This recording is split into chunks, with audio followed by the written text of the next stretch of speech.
നമ്മുടെ കുബേരൻ ഫിലിമിൽ ദിലീപ് ചെയ്യുന്നൊരു ക്യാരക്ടറുണ്ട്. വർഷം മുഴുവൻ കഷ്ടപ്പെട്ട് അധ്വാനിച്ച് പൈസ ഉണ്ടാക്കിയിട്ട് വർഷത്തിൽ ഒരു ദിവസം രാജാവിനെ പോലെ കൊട്ടാരത്തിൽ താമസിക്കുകയാണ് ആ ക്യാരക്ടർ ചെയ്യുന്നത്.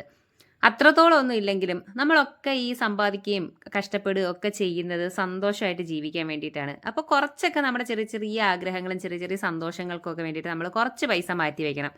അധ്വാനിക്കുന്ന പൈസ ഫുള്ള് ദൂർത്തടിച്ച് കളയണം എന്നല്ല ഞാൻ ഉദ്ദേശിച്ചത്. വളരെ കുറച്ചൊരു എമൗണ്ട് അതിന് വേണ്ടി നമ്മുടെ ചെറിയ ആഗ്രഹങ്ങൾക്കും ഇഷ്ടങ്ങൾക്കും കൂടി വേണ്ടി മാറ്റി വെക്കണം. ഇത്രയും നീട്ടി വലിച്ചൊക്കെ കഥ പറയുന്നത് വേറൊന്നുമല്ല. അഞ്ചൽ ഇപ്പോൾ പുതുതായിട്ട് തുടങ്ങിയ 4 സ്റ്റാർ ഹോട്ടലിലാണ് ഇന്നത്തെ ലഞ്ച്.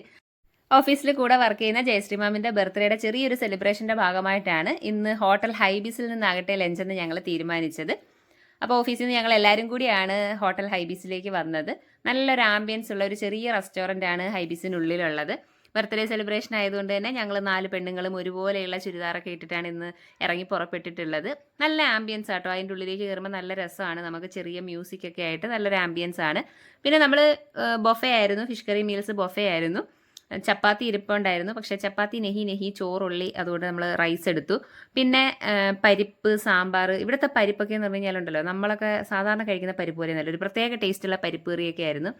പരിപ്പ്, സാമ്പാർ. അപ്പോൾ എടുത്തെടുത്ത് വരുമ്പോൾ നമുക്കൊരു സംശയം, നമ്മൾ ഫിഷ് കറി മീൽസ് അല്ലേ പറഞ്ഞു തന്നിട്ട് ഫിഷ് കാണുന്നില്ലല്ലോ എന്ന്. അപ്പോൾ ഫിഷ് കറി അവിടെ ബൊഫേയിൽ ആ കൂട്ടത്തിൽ അവർ വെച്ചിട്ടില്ല. ഫിഷ് കറി നമുക്ക് സെപ്പറേറ്റ് പിന്നെ നമ്മൾ എണ്ണം പറയുമ്പോൾ തരികയാണ് ചെയ്യുന്നത്. പിന്നെ തോരൻ ഉണ്ടായിരുന്നു, അവിയൽ ഉണ്ടായിരുന്നു, പച്ചടി ഉണ്ടായിരുന്നു, അതുപോലെ മാങ്ങ ഇട്ടുള്ള പുളിശ്ശേരി, മാമ്പഴ പുളിശ്ശേരി പോലൊരു സംഭവം ഉണ്ടായിരുന്നു.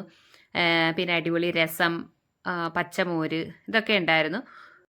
ഐറ്റംസ് തീർന്നിട്ടില്ല. പിന്നൊന്ന് തിരിഞ്ഞ് നോക്കിയപ്പോഴാണ് ബാക്കിൽ കുറച്ച് ചമ്മന്തിയൊക്കെ നല്ല അടിപൊളി ടേസ്റ്റുള്ള ചമ്മന്തി ആയിരുന്നു. അച്ചാർ, പപ്പടം, മുളക് വറുത്തതൊക്കെ ഉണ്ടായിരുന്നു. പിന്നെ മെയിനായിട്ട് പരിപ്പ് പായസം, നല്ല അടിപൊളി ടേസ്റ്റുള്ള പരിപ്പ് പായസം ഉണ്ടായിരുന്നു. അപ്പോൾ ഇത്രയുമായിരുന്നു നമ്മുടെ ബൊഫയിൽ ഉണ്ടായിരുന്ന ഐറ്റംസ്. ഫിഷ് കറി പിന്നെ സെപ്പറേറ്റ് കൊണ്ടുതരികയായിരുന്നു ചെയ്തത്.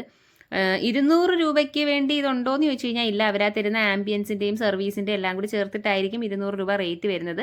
എന്നാലും വല്ലപ്പോഴും ഒക്കെ ഇങ്ങനെയുള്ള കുഞ്ഞു കുഞ്ഞു സന്തോഷങ്ങൾ നല്ലതാണല്ലോ. അതുകൊണ്ട് ഞങ്ങൾ അടിപൊളിയായിട്ട് എൻജോയ് ചെയ്ത് ബർത്ത്ഡേ സെലിബ്രേറ്റ് ചെയ്തു. എല്ലാവരും ഹാപ്പിയായി.